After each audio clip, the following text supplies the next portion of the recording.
day, on every continent, thousands of people meet the family for the first time. You may be rich or poor, young or old, at the top of society or the bottom.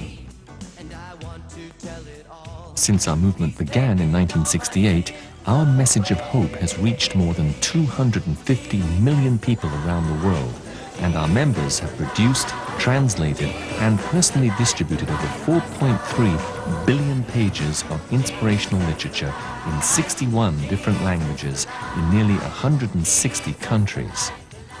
Since our beginnings, over 17 million people have prayed with family members, opening their lives to God's love, help, forgiveness, and salvation. In Jesus' name, amen. There are fewer than 10,000 full-time members in the family, two-thirds of which are teens and children. Like other denominations in their formative years, gaining and maintaining the right to raise and educate our children according to our religious beliefs is not an easy task, yet one we are very committed to.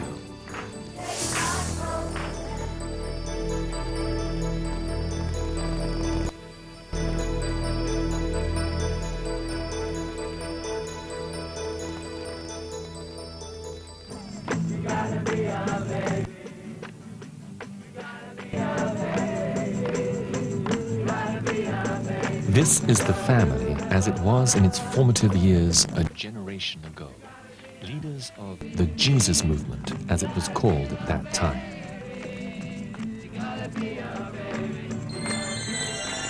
However, as time moved on, our initial membership of mostly young, idealistic ex-hippies matured and married, and our population shifted from being mostly singles to mostly families with children.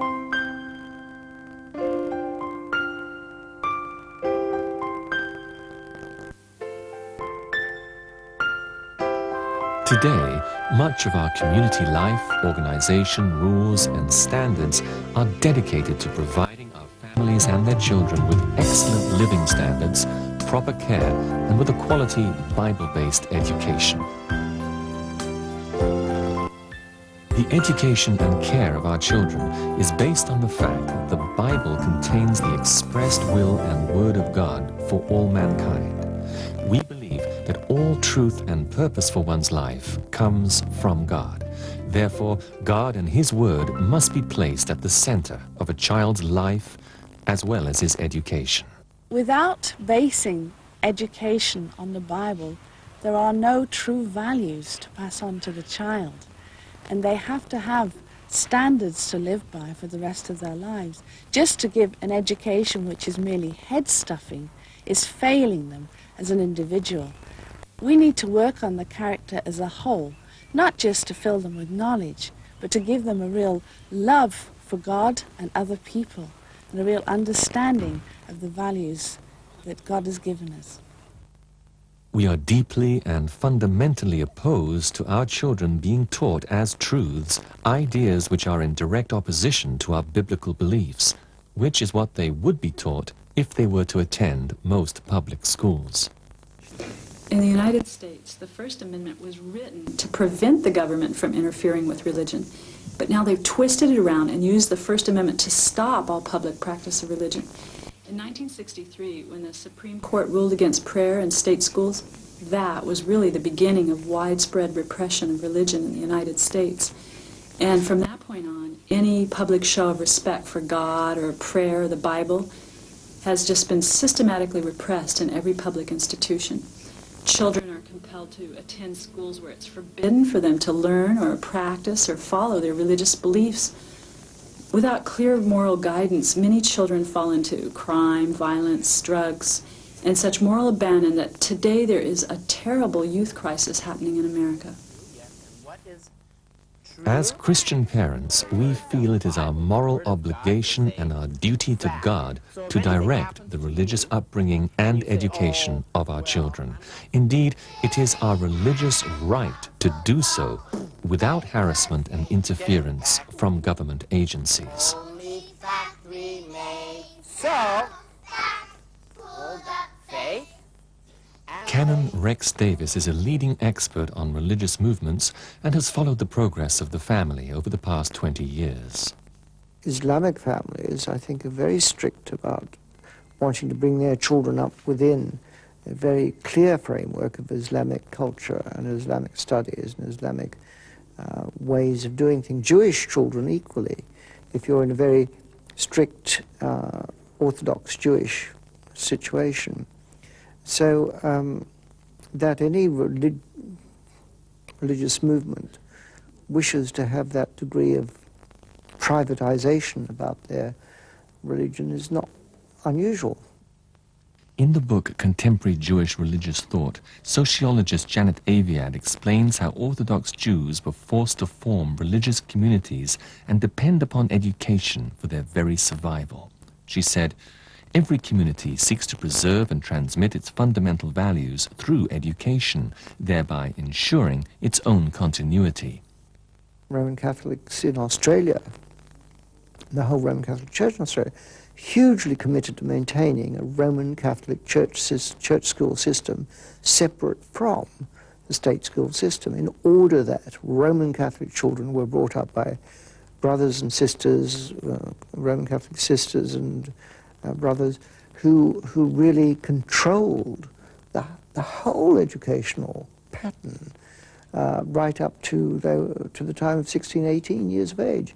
And then we're arguing for Roman Catholic University as well, seeing that the whole education process should be contained within that system. Now that's a phenomenon that's known in the United States, in Canada, in Australia. It's a widespread phenomenon. Why shouldn't a small sect do the same thing? As our Christian movement now passes to our second generation, we view any attempt to impose totally secular values and secular perspectives on our children as a serious disregard for our spiritual beliefs and an infringement of our religious rights aimed at destroying our religion, as well as placing our children in serious moral danger. We'd like to include excerpts from the UN Convention on the Rights of the Child, November 20, 1989, which was signed by all leading nations of the world. State parties shall respect the rights of the child to freedom of thought, conscience, and religion. A similar declaration by the UN, Article 5 of the UN Declaration on the Elimination of All Forms of Intolerance and of Discrimination of Belief, clearly states, "Every child shall enjoy the right to have access to education in the matter of religion or belief in accordance with the wishes of his parents, and shall not be compelled to receive teaching on religion or belief against the wishes of his parents." The children in our communities receive excellent care and attention in all areas, educationally, emotionally, health-wise, religiously, morally, socially, recreationally, mentally, vocationally, and in every other way. Fred Lombardo has known and visited the family for almost 10 years. They make such a major investment in their children, and I think it's another example that everybody else could learn by. I mean, I've seen 2-year-old children who could read words, not necessarily sentences, but read words. I've seen 3-year-old children that are bilingual. Children are always there being supported for whatever needs they have. And unfortunately, you don't see that in the rest of the world. Children are left to their own devices. And when they need support, it's not there. But in the family, it's always there.